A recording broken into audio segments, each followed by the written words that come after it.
Hi, David Bassanese here, Chief Economist at BetaShares. This is a snapshot of my latest market trends report.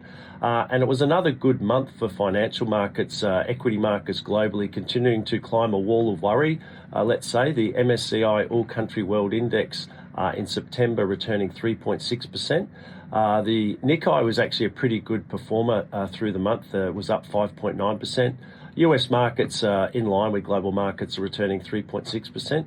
Looking at the sectors, technology did especially well. It was returned 8.3% through the month, and communications also doing well. So generally it was a month in which growth stocks or growth sectors outperformed value. Consistent with that, the Australian market not so good through the month. It was down 0.8% in terms of return. Some of the major highlights over the month. The US data is quite interesting. The US economic activity is holding up quite well. So we got a report on Q2 GDP growth up 3.8% annualized. Employment growth, meanwhile, has slowed quite a bit. So the clear softening in terms of employment growth, but other activity indicators in the US are holding up pretty well.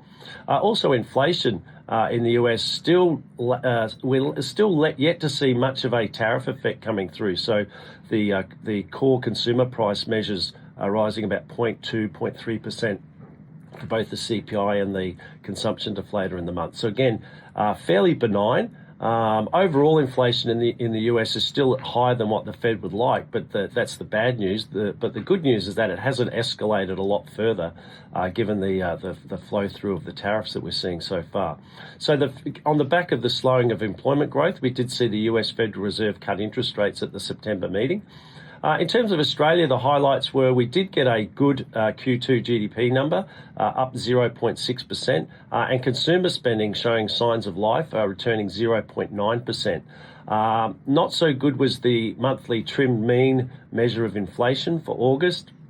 And that did tick down, but not as much as expected. And some of the details within that report suggest that there is upside risk to the September quarter consumer price numbers that we get in late October. So markets are now less sure that the RBA will be in a position to cut interest rates at the November meeting.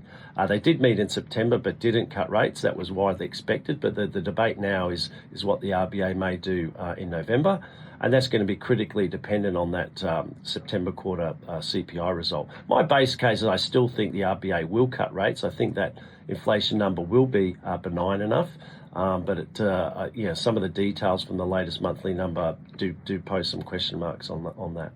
Look, that's pretty much it for now. Thanks for watching, and I'll see you again next month. And of course, as always, more details in terms of market performances and my commentary is available on the insight section of our website.